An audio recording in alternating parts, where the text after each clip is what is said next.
안녕하세요. 저는 결혼한 지 얼마 되지 않은 30대 남성입니다. 제 아내는 해외 유학파입니다. 이 점이 너무 멋지고 특별해 보였는데 지금은 너무 더러워 보여서 이혼을 하게 되었습니다. 무슨 이유 때문에 그런지 궁금하신 분들은 제 사연을 끝까지 봐주시길 바랍니다. 저랑 아내는 수영교실에서 만났습니다. 같은 시간대 수업을 들으면서 굴곡진 몸매로 제 눈길을 사로잡았죠.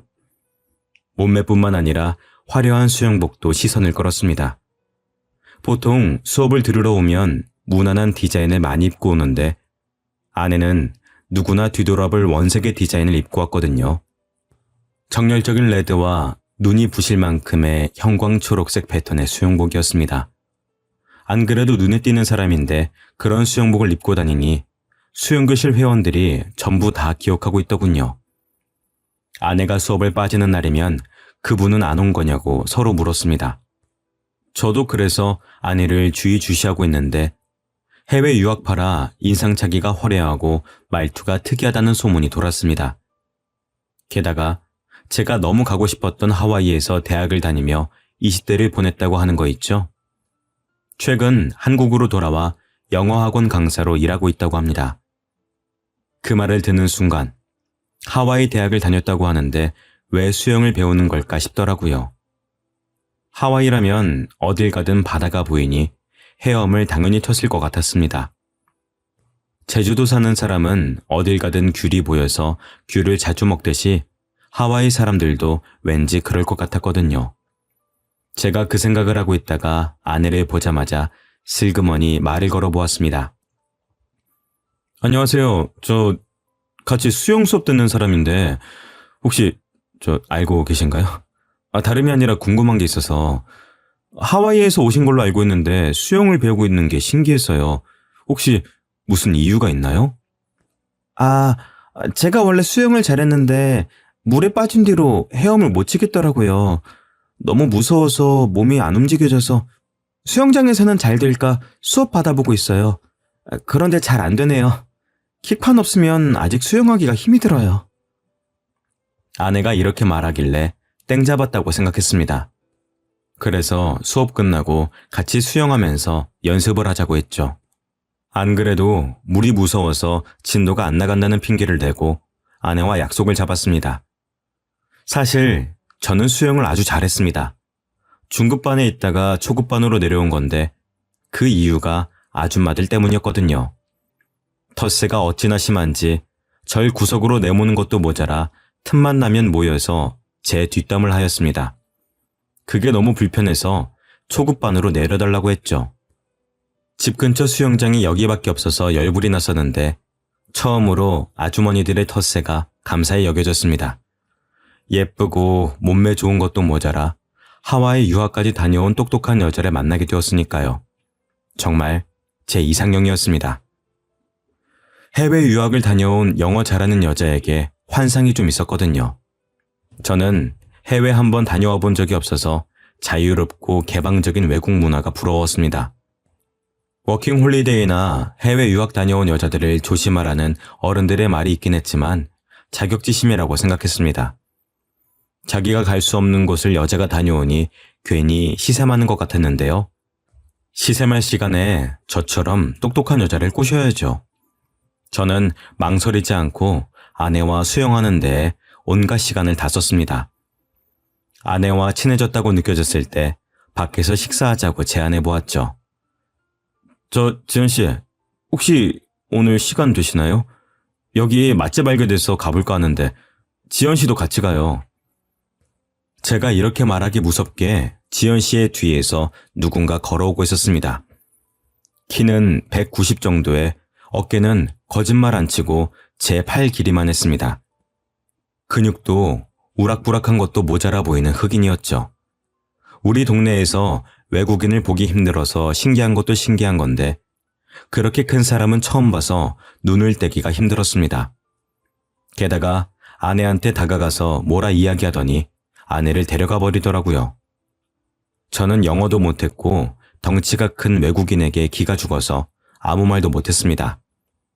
설마 남자친구일까 싶어서 아내가 다시 오길 기다렸죠.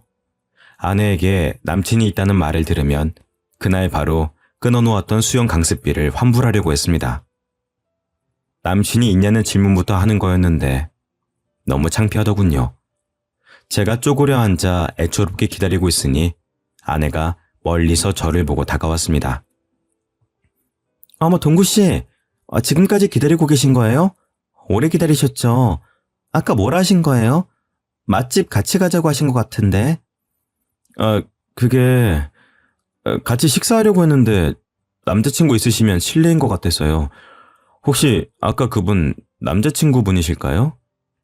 네? 그런 거 아니에요. 그냥 친구인데 오늘 잠깐 제 얼굴 보고 간다고 했거든요. 갑자기 미국으로 간다고 하길래 잘 다녀오라는 말만 했어요. 저는 또 남자친구분인 줄 알고 강습비 환불할 뻔했어요. 고백도 못하고 차인 기분이라. 그럼 식사 같이 하실까요? 저 지연 씨랑 밥 먹으려고 기다리고 있었는데. 네, 당연하죠. 못 파는 데예요? 동구 씨는 가본 곳이에요? 이렇게 아내와 식사 자리를 갖고 급격하게 친해지게 되었습니다. 간단하게 국수를 먹고 2차로 삼겹살에 소주를 먹으러 갔거든요. 역시 술이 들어가니 창피해서 못했던 말들이 우수수 나왔습니다.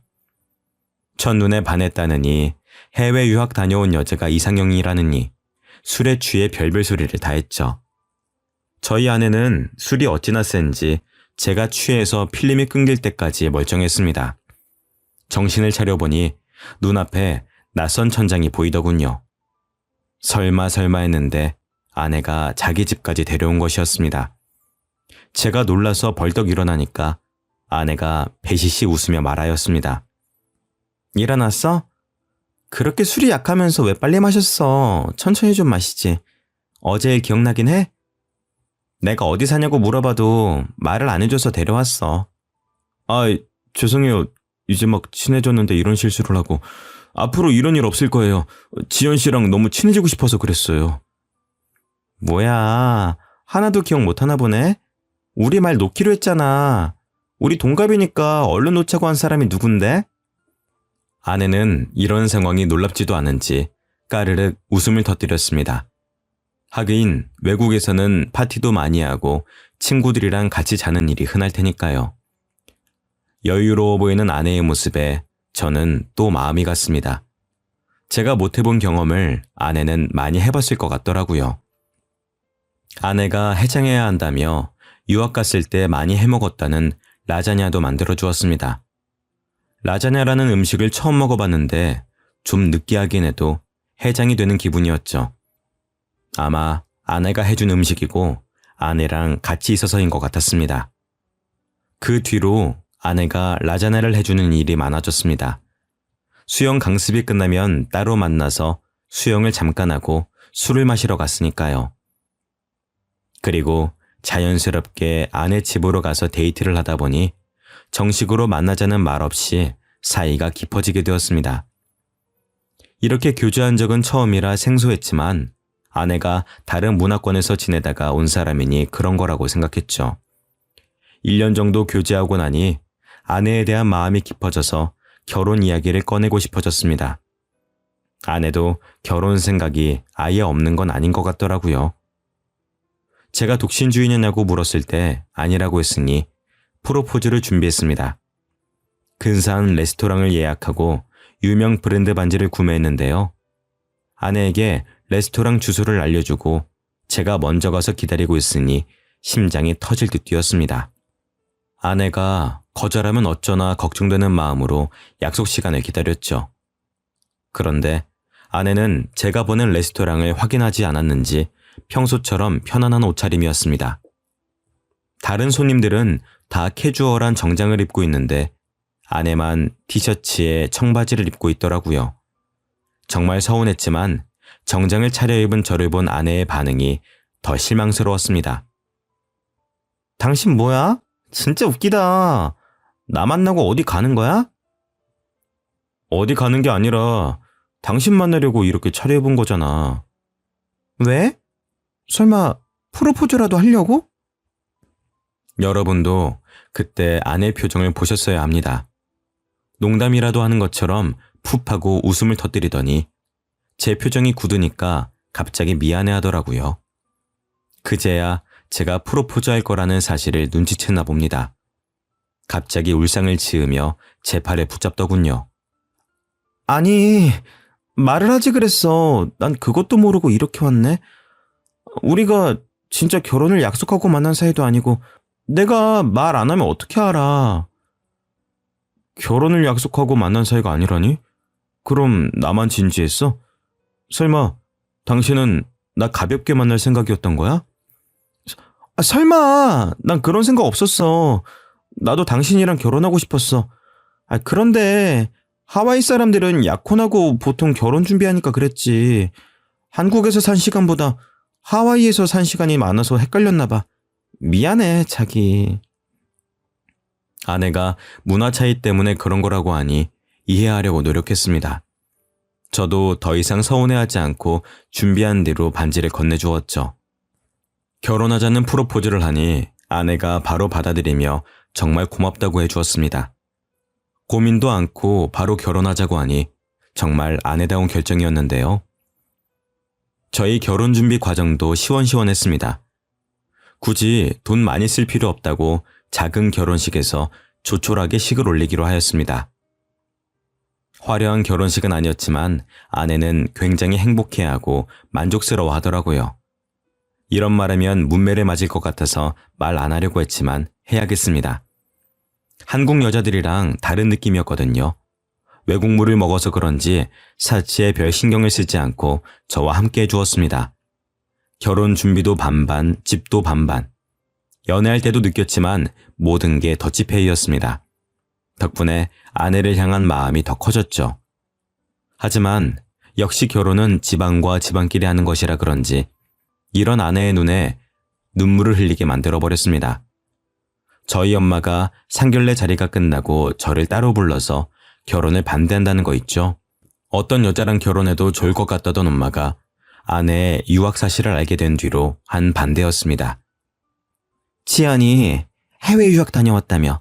그것도 하와이에서 아예 살았었다고? 동구야, 이 결혼 다시 생각해봐야겠다. 왜 엄마, 유학 다녀온 게 뭐 어때서? 옆집 아들이 유학 다녀온 여자랑 결혼했다가 바람나서 이혼했다고 하더라. 그리고 유학 간 애들은 반문화에 너무 노출되어 있어. 걔 팔에 문신이 있던데 너무 노는 애 아니니? 요즘은 아무리 다들 문신한다고 하지만 유학 간 애가 문신이 있는 건 좀 그렇다. 엄마가 아무리 봐도 캥기는 부분이 있어서 그래. 엄마, 그건 다 편견이야. 하와이로 가서 공부만 하고 온 애한테 왜 그래? 나랑 사귀는 동안 남자 문제 한 번도 없었던 애야. 네가 그걸 어떻게 아니? 그리고 보통 공부하려고 뉴욕 같은 데 가지 않니? 하와이는 휴양지로 알고 있는데 거기로 공부하러 갔다니까 영 수상하더라. 처음에는 참 착하고 똑부러진 것 같다고 돈도 반반씩 하자고 해서 좋다고 할 때는 언제고 왜 이러는 건데. 내가 지연이 놓치면 좋은 여자 만날 수 있을 것 같아? 나같이 애매하게 벌고 애매하게 생긴 놈이 그것 때문에 결혼 파토 내면은 내 인생도 끝장이야. 평생 혼자 남을 수도 있다고. 동구야, 이러지 말고 차분하게 생각해봐라. 우리 집안이 해외 유학 보낼 수 있는 집안이랑 급이 맞겠니?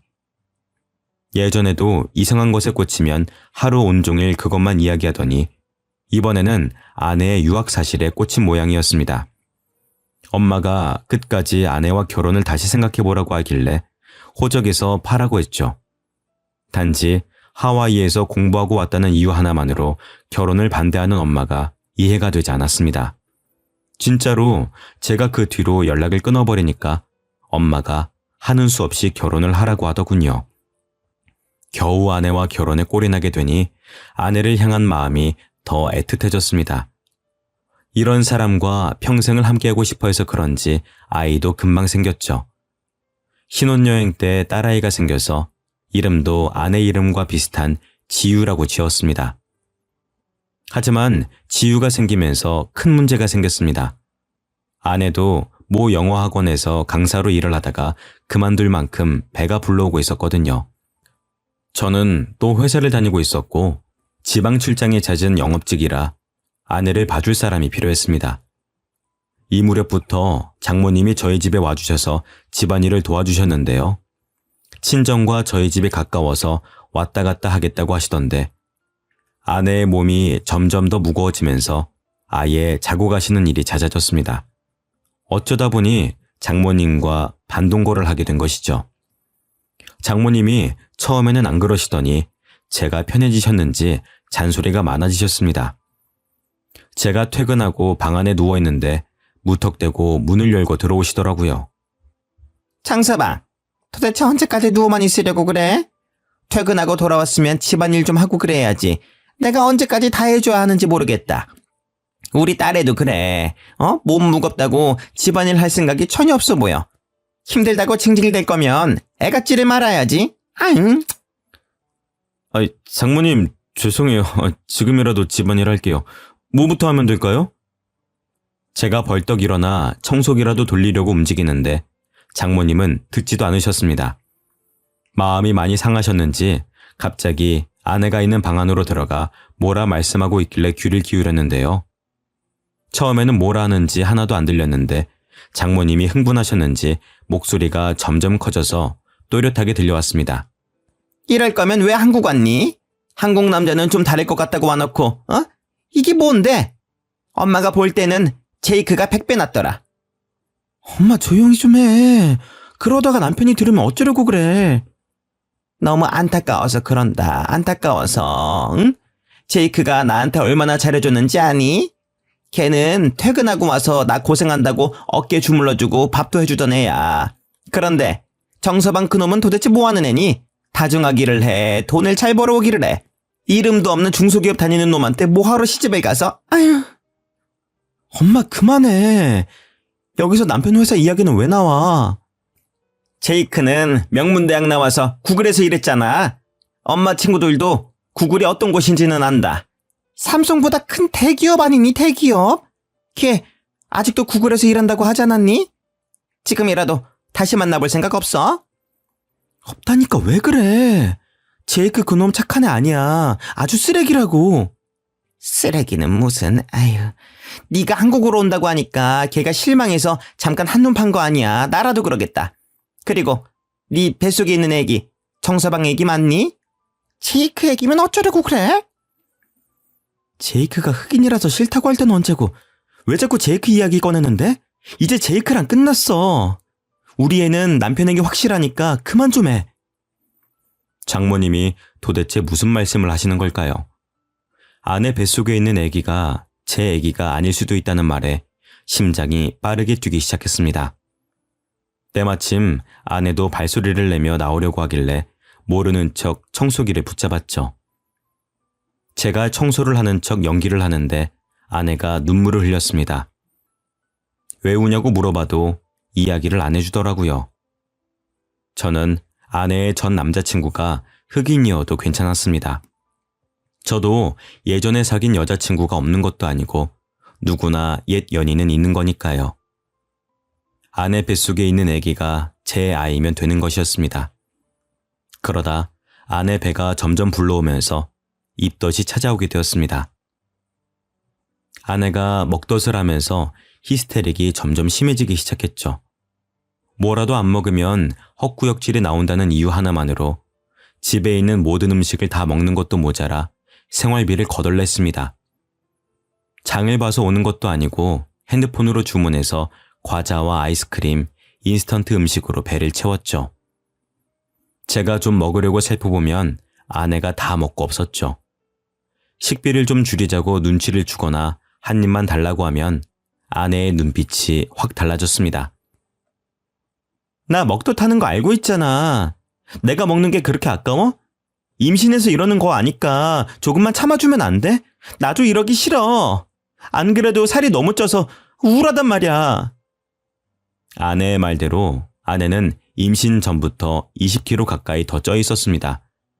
탄탄하고 멋진 몸매가 점점 커지고 둥글둥글해지다 못해 굴러갈 것 같더군요. 제가 조금이라도 먹지를 못하게 하거나 먹는 걸로 잔소리하면 소리를 지르기 일쑤였습니다. 그만 좀 해. 우리 지유가 듣는다고. 우리 지유가 배고프다는데 자꾸 그럴래? 나 이거 안 먹으면 토할 것 같다고. 그렇게 내가 보기 싫어? 옛날보다 더 뚱뚱해져서 꼴 보기 싫은 거지, 응? 아니야, 여보. 나는 당신 건강 망가질까봐 그러지. 내가 책에서 봤는데 임신 중에 체중이 너무 늘면 아기는 물론 산모한테도 안 좋대. 그러니까 우리 건강한 음식만 먹으면서 지우 나오길 기다리자, 응? 싫어. 지우가 피자 먹고 싶대. 샐러드 같은 거 너무 먹기 싫대. 아내가 날이 갈수록 먹을 거에 예민해지더라고요. 조금만 식단 조절을 하려고 하면 신경질을 부렸습니다. 물론 저도 먹덧을 하면 자꾸만 헛구역질이 나오고 속이 더부룩한 건 알고 있었습니다. 하지만 아내는 먹덧을 넘어서서 먹을 것에 너무나도 집착하게 되었습니다. 하루는 장모님, 저, 아내, 셋이서 치킨을 먹는 날이 있었는데요. 평소처럼 장모님과 아내에게 다리 하나씩을 나누어주고 닭가슴살을 먹는데 웬일로 오늘은 닭다리가 하나 더 있더군요.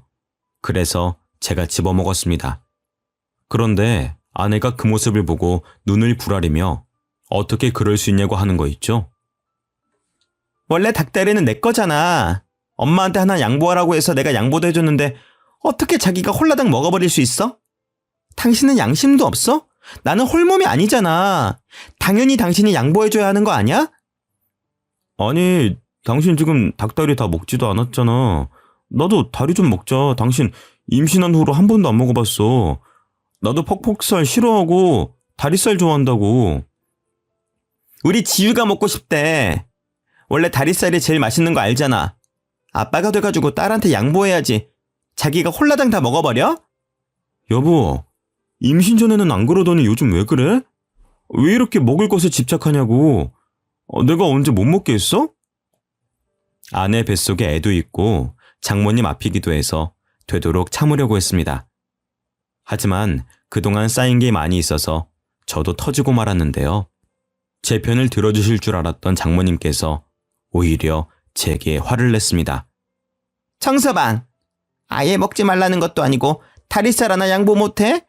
그렇게 먹고 싶으면은 내 거 먹어. 나 참, 딸 남편이란 놈이 먹을 것 가지고. 장모님도 보셨잖아요. 먹을 거 앞에서 자기만 생각하는 거.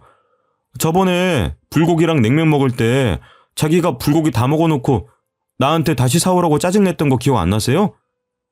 저는 그때는 참았어요. 그런데 장모님께서도 그렇게 말씀하시면 어떡해요? 원래 임신하면은 예민해지고 그러는 거야. 내가 누누이 말했는데 아직까지 이러면 어떡해? 못 배운 놈이라 그런지 말귀도 못 알아듣네. 못 배운 놈이라니. 장모님께서 제 콤플렉스를 알고 하는 말이었습니다. 제가 충격을 받아서 아무 말도 못하고 있으니 아내가 제 접시에 있는 닭다리를 가져다가 먹더군요. 그렇게 딸이 귀하면 자기 닭다리를 내어줄 것이지 저한테만 뭐라 하는 장모님이 이해가 되지 않았습니다. 괜히 험한 말이 나올까봐 자리에서 일어서니 장모님이 저를 향해 소리를 지르셨습니다. 내가 아직 식사하고 있는데 어딜 가? 내가 자리 뜰 때까지 있어야지. 자네 부모님은 그것도 안 가르쳤나? 그런 말씀하지 마세요. 제가 대학은 못 갔어도 부모님께서 교육은 잘 시켜주셨거든요. 장모님, 갈수록 말이 심해지시는 거 아세요? 처음에는 안 그러셨잖아요. 저한테 갑자기 왜 이러시는데요? 왜 그러긴? 보면 볼수록 밉상이나 그런다. 입만 열어도 멍청하게 느껴져서 무슨 대화를 할 수가 있어야지. 우리 딸도 그래서 점점 짜증이 많아지고 있는 거야. 너한테 말은 못하고 있는데 같이 살면 살수록 실망스럽다고 하더라. 제가 뭘 했다고 그러세요? 여보, 말해봐. 뭐가 그렇게 실망스러운데? 됐다. 괜히 내 딸한테 뭐라 하지 마라. 지연아, 이리로 와. 방해가 있자. 제가 아내에게 이유를 캐물으려고 하니까 장모님이 아내를 데리고 가버리더라고요. 이때부터 확실하게 아내와 사이가 멀어지고 있다고 느꼈습니다. 아내와 장모님이 같이 있는 시간이 늘어나면 늘어날수록 아내가 제게 적대적으로 변하더군요. 진짜로 아내 뱃속에 있는 아기가 제 아기가 아닌 걸까요? 어쩌면 제이크라는 흑인 남자의 아기일 것 같아서 불길한 예감이 들었습니다.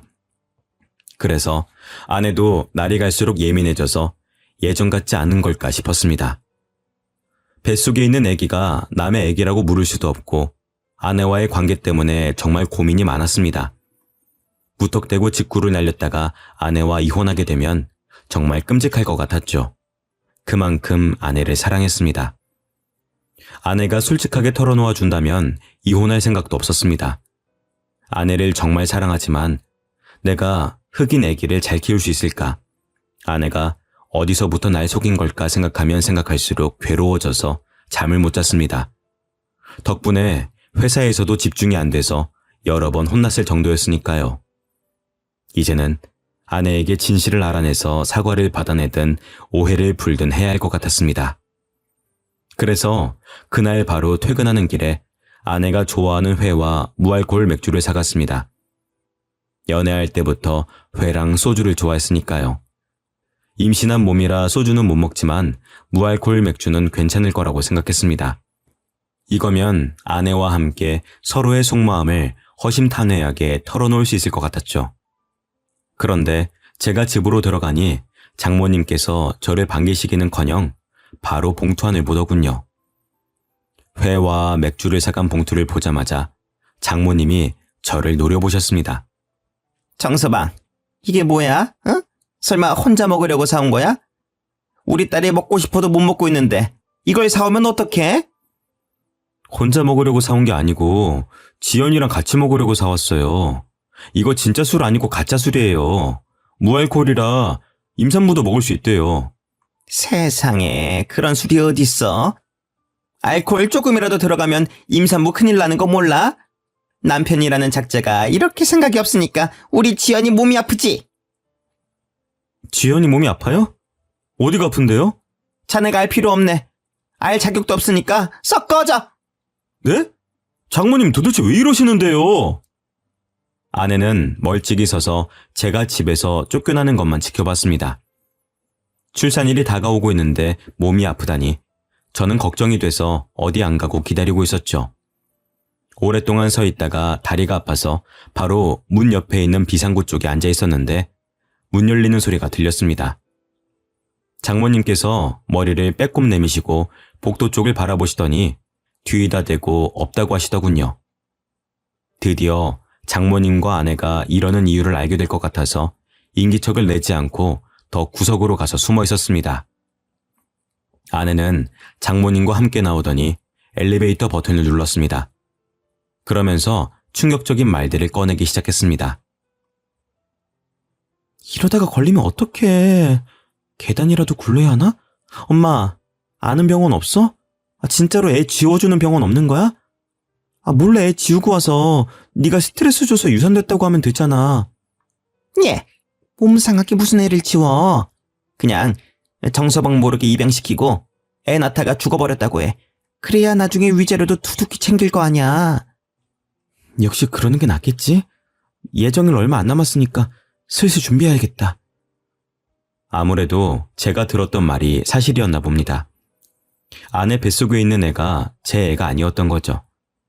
저는 그 말을 들은 순간 집으로 돌아갈 수 없게 되었습니다. 마침 다음날이 주말이라 다행이었죠.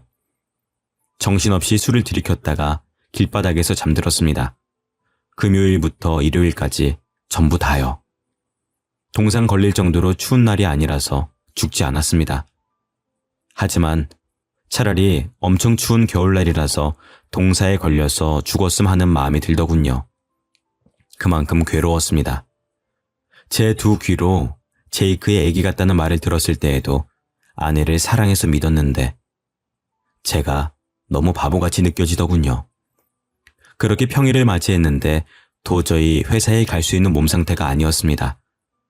회사에는 병가를 내고 진지하게 퇴사를 고민하였습니다. 퇴사를 하고 훌쩍 떠나버릴까 하는 마음이 들었지만 주말 내내 마셨던 술이 깨면 깰수록 생각이 바뀌었습니다. 잘못은 아내가 했는데 제가 이렇게 고통스러워할 필요가 없죠. 아내에게 똑같이 복수를 해줘야 했습니다. 그래서 모르는 척 집으로 돌아가 아내에게 몸은 괜찮냐고 물었습니다. 평소처럼 눈치 보는 척 연기하며 아내의 비위를 맞춰주었는데요. 아내는 제가 모든 사실을 알아낸 것도 모르고 짜증을 내더라고요. 어디 갔다가 이제 온 거야? 월요일인데 출근 안 했어? 당신이 아프다고 하니까 병원 가냈어. 당신 간호하려고 그랬는데 몸은 좀 어때? 왜 말도 안 하고 병가를 내? 그냥 당신 쉬고 싶어서 그런 거 아니야? 회사 안 가는 거면 청소기 좀 돌리고 빨래 좀 해. 아내가 주말 동안 청소 한 번 안 했는지 집안은 난장판이었습니다. 며칠 전까지만 해도 아내가 청소를 안 하더라도 모든 게 용서가 됐는데 이제는 용서가 안 되더군요. 아내에 대한 마음이 점차 정리되면서 속으로 복수의 칼을 갈았습니다. 신도 제 편을 들어주시려는지 예정일보다 일찍 아내의 양수가 터졌습니다. 아내가 무척이나 당황스러워하면서 저를 떼어놓고 가려고 하더군요. 저는 기어코 아내를 따라가 아내가 어떤 아이를 낳을지 기다렸습니다. 그래도 전 마지막까지 아내가 동양인 아이를 낳길 바랐습니다. 하지만 간호사가 안고 나온 건 흑인 아이였죠. 간호사도 이런 경우가 처음이었는지 매우 당황스러운 표정으로 제게 아기를 안겨주었습니다. 간호사는 물론 의사, 조무사까지 제 눈치를 보고 있더군요. 아내가 정신을 잃을 법도 한데 자기가 낳은 아이를 보고 어떻게든 일어나려고 했습니다. 저를 부르며 손짓하길래 가까이 다가가 봤죠. 여보, 내 애기 예뻐? 정신이 없어서 못 봤는데 당신은 봤어? 원래 갓난아기는 까만 편이래. 시간 지날수록 하얘지니까 너무 걱정하지 마. 정말 말도 안 되는 변명이었지만 저를 붙잡으려고 아무 말이나 내뱉었습니다. 하긴 남편이 잘못했다는 귀책 사유를 만들어내서 이혼한 후 위자료를 받아내려던 여자였으니까요. 제 복수를 위해 아내의 말을 믿어주는 척 연기하였습니다. 이때부터 아내와 장모의 히스테릭이 사라져버렸습니다. 그동안 위자료를 위해 연기를 했던 거죠. 그 대신 아내와 장모가 저 몰래 모여서 귓속말을 하는 것을 들었습니다. 조리원에서 몸조리만 하면 되니까 저보고 집에 가라고 해놓고 둘이서 무슨 꿍꿍이를 꾸미고 있더라고요. 아이고, 이걸 어쩌면 좋냐? 제이크 얘기인 거 다 들켜버린 것 같은데. 이러다 위자료 받는 게 아니라 이혼당하고 위자료까지 내줘야 하는 거 아니야? 아니야. 지금까지 별말 없는 거 보니까 내 말 믿어주는 것 같아. 지금이라도 지유 입양 보내자. 내가 갑자기 아파서 병원에서 죽었다고 할게. 내가 어떻게든 정서방 못 오게 막을 테니까 네가 어떻게든 입양 절차 밟아놔라. 그리고 너 제이크 그 흑인 놈 만나기만 해봐. 정서방한테 제이크 만나다 걸리면 네 인생 아주 끝장날기 뻔하니까. 안 만난다니까. 제이크 미국으로 갔어. 아내는 장모에게 이리 말해놓고 막상 장모가 입양 절차를 알아보겠다고 가버리니 급하게 짐을 싸고 있었습니다. 누군가와 약속이라도 있는 듯 핸드폰을 보며 걸어가더니 집이 아니라 조리원 근처 카페에서 누군가를 만나러 가더군요. 제가 수영장에서 본 그 흑인을 보러 간 것이었습니다. 그 흑인이 바로 제이크였던 거죠. 영어로 대화를 나누어서 알아들을 수 없었지만 아내가 너무 기뻐하며 한국어로 이야기해 주어서 무슨 내용인지 알아차렸습니다. 정말? 네가 책임져 준다고? 그럼 우리 결혼하고 같이 사는 거야? 남편이랑 이혼만 하고 오면 되는 거지? 응? 아내가 제이크에게 안기며 뽀뽀를 하고 온갖 애정 표현을 다 하더군요. 정말 눈뜨고 볼 수 없었지만 아내의 모든 걸 알아내기 위해 참아냈습니다. 집으로 돌아온 아내는 임신을 핑계대며 집안일을 다 시키거나 자신의 짜증을 안 받아주면 나쁜 놈 만드는 데에 그치지 않았습니다. 저를 더 나쁜 놈 만드는 데 급급해진 거죠. 충격적인 일은 밤에 일어났습니다. 침대에 나란히 누워서 잠든 척 눈을 감고 있었는데 아내가 슬그머니 일어나더군요. 그리고 제 폰을 들고 무언가 흔적을 남겨두고 있었습니다. 몇 분 뒤에 화장실 가는 척 일어나서 그 핸드폰을 들고 나와봤죠. 모르는 사람의 번호를 저장해놓고 다른 여자와 바람을 피는 것처럼 대화 내용을 꾸며놓고 있었습니다. 저랑 이혼하려고 전화번호까지 새로 만든 것 같더라고요. 당연히 그 대화 내역을 다 지워놓으니까 새로운 사건이 터졌습니다. 며칠 뒤에 제가 회사에 가려고 집 앞으로 나오니 처음 보는 여자가 갑자기 제게 핸드폰을 내밀었는데요. 저기 혹시 여자친구 있으신가요? 마음에 들어서 그런데 연락처 주실 수 있으실까요? 옷차림도 야시시한 게 왠지 모르게 화류계 여성인 것 같더라고요. 도대체 어디서 이런 여자를 알고 부탁했는지 아내의 과거가 의심됐습니다. 해외 유학 사실을 알고 결혼을 반대했던 부모님 말을 믿는 거였는데 후회가 돼서 불쾌한 표정을 지은 채 여성분의 고백을 거절했죠. 결혼했습니다. 와이프 있으니까 다른 분 알아보세요. 잠깐만요. 그냥 친구로 지낼 수도 있는 거잖아요. 한 번만 알려주세요. 제가 왜요? 따라오지 마세요. 경찰 부를 겁니다. 뭐 이딴 게 다 있어? 번호 주는 게 그렇게 어려워요? 여자가 끝까지 따라오길래 겨우 떼어놓고 차에 올라탔습니다. 여자가 번호를 따는 것도 드문 일인데 이렇게 집요하게 따라오다니 의심이 들 수밖에 없더군요. 아내가 사람을 쓴 것 같아서 차를 다른 데에 대고 기다려보았습니다. 진짜로 아내가 밖으로 나오더니 여자에게 돈을 쥐어주었는데요. 그 모습을 핸드폰으로 모두 다 촬영해 놓았습니다. 그리고 아내가 지유를 입양 보내기 전에 유전자 검사를 다 해놔야 되겠다고 느꼈죠. 그날부로 유전자 검사할 수 있는 곳을 다 알아보고 비용도 체크해 놨습니다. 그동안 안 쓰고 모아두었던 연차까지 쓰며 아내를 쫓아다녔죠. 아내는 제이크를 하루도 빼놓지 않고 만나서 아내가 입고 나간 옷을 매일 찍찍이로 흑인 머리카락이 묻어있지는 않을까 체크했습니다. 덕분에 머리카락을 빠르게 채취해낼 수 있었죠. 유전자 검사만 한 게 아니라 아내가 제이크라는 흑인 남자를 만나고 다닌 증거를 사진 찍어 두었습니다. 유전자 검사 결과도 나오고 아내가 흑인 남성을 만나고 있다는 증거가 충분하다고 생각한 날이었습니다.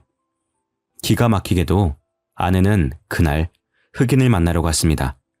손을 꼭 잡고 숙박업소로 들어가려고 하길래 그 앞을 막아섰죠. 아내는 제게 미안해하거나 창피해하기는커녕 버럭 소리를 지르기 시작했습니다. 뭐야? 당신이 왜 여기 있어? 설마 나 따라다닌 거야? 당신 뭐 의처증 뭐 그런 거야? 스토커도 아닌데 왜 따라온 건데? 당신이 의심스러우니까 그러지. 처음부터 위자료 노리고 나한테 접근한 거지? 그게 아니면 나한테 접근해놓고 보니까 이 자식의 임신한 거 알아차린 거야? 지금 뭐라는 거야? 내가 지금 꽃뱀짓 했다는 거야? 난 당신한테 그런 짓 한 적 없어. 제이크는 그냥 내 친구라고. 당신은 친구랑 그런 짓 해? 그래서 흑인 애가 생긴 거잖아. 제이크랑 결혼하지. 왜 나랑 결혼했어? 날 왜 속였냐고! 그동안 참아온 분노와 배신감에 소리를 질러대니까 아내가 놀라더군요. 하긴 아내 앞에서 이렇게 화를 낸 건 처음이었습니다. 아내를 사랑하는 마음에 늘 인내심으로 견뎌왔으니까요. 아내가 제이크 손을 잡고 무서워하는데 정말 어이가 없더라고요. 그래서 가방에 넣어둔 사진을 꺼내서 보여주었습니다. 당신이 저 흑인 놈이랑 데이트하는 사진 맨날 찍어놨거든? 응? 증거가 이렇게 많이 모이더라. 이뿐인 줄 알아? 지유랑 제이크랑 유전자가 일치한다는 증거도 잡아냈어. 유전자 서류 복사본을 아내 얼굴에 집어 던지니까 그제야 아내가 부들부들 떨더군요. 그러다 닭똥 같은 눈물을 뚝뚝 흘리며 불쌍한 척을 하였습니다. 여보, 나는 그러려고 그런 게 아니라 내가 이 자식한테 당한 거야. 억지로 당해서 임신하게 된 거라고. 내가 사랑하는 건 제이크가 아니라 당신이야. 내가 그 말을 믿을 것 같아? 처음부터 끝까지 거짓말만 하는 사람이랑 지낼 생각 없어. 우리 이혼하자. 난 당신이랑 이혼할 준비 다 끝냈어. 아니야. 내 말 좀 믿어달라니까? 난 피해자야. 아내가 끝까지 거짓말을 하길래 흑인이랑 잘 먹고 잘 살라고 버려두고 왔죠. 그 뒤로도 아내가 제 회사로 찾아와 제발 봐달라고 빌었지만 이혼 소송을 진행 중입니다. 위자료는 물론 사기죄 합의금까지 받아내서 떵떵거리며 살고 있네요. 빈털터리가 된 아내는 흑인 집에 얹혀 살려고 찾아간 것 같지만 연락이 끊긴 것 같았습니다. 다시 저를 찾아와서는 제발 자기랑 만나달라고 하더라고요. 자기야, 나 제이크한테 배신당했어. 지우 키워주겠다고 해놓고 미국으로 도망가 버렸다고. 그러니까 우리 다시 합치자. 응? 우리 지우는 어떻게 하려고 그래. 아빠 없이 키울 순 없잖아. 그래도 한때는 진짜 딸이라고 생각했으니까 당신이 아빠가 되어주면 안 돼? 나 어떻게든 나쁜 놈 만들려고 성질도 두고 집안일 다 시킬 때는 언제고 유산까지 못 가니까 이런 거 아냐? 너랑 장모가 하는 이야기 다 들었어. 그때 녹음이라도 하는 거였는데 말이야. 괜히 너 같은 걸 믿어가지고. 네 계획대로 유산이 되거나 몰래 애 입양시키는 일이 성사됐으면 어땠을까? 나는 평생 죄인으로 살았겠지. 안 그래? 내가 설마 그러겠어? 너무 답답한 마음에 그랬던 거야. 여보, 제발 내 말 좀 믿어줘. 아내가 이번에는 바짓가랑이를 붙잡고 엉엉 울길래 힘껏 차버렸습니다. 와이프가 아스팔트 바닥에 넘어져서 우는데도 하나도 불쌍해 보이지 않더군요. 그래서 그 흑인 찾으러 미국으로 가라고 하고 저는 회사로 들어가 버렸습니다. 제가 퇴근할 때까지 회사 앞에 있길래 경찰에 신고하는 것도 잊지 않았죠. 아내가 회사나 부모님과 같이 살고 있는 집으로 찾아올 때마다 경찰에 신고를 해줬더니 다시는 찾아오지 않았습니다. 제가 콩깍지가 조금이라도 늦게 벗겨졌다면 어땠을까요? 자꾸만 끔찍한 생각이 들어서 이렇게나마 사연을 보내봅니다. 여러분들은 사랑한다고 저처럼 다 감싸고 이해하려고 하지 말고 짚고 넘어가셔야 되는 부분은 꼭 확인하고 넘어가시길 바랍니다. 지금까지 제 사연 들어주셔서 감사합니다.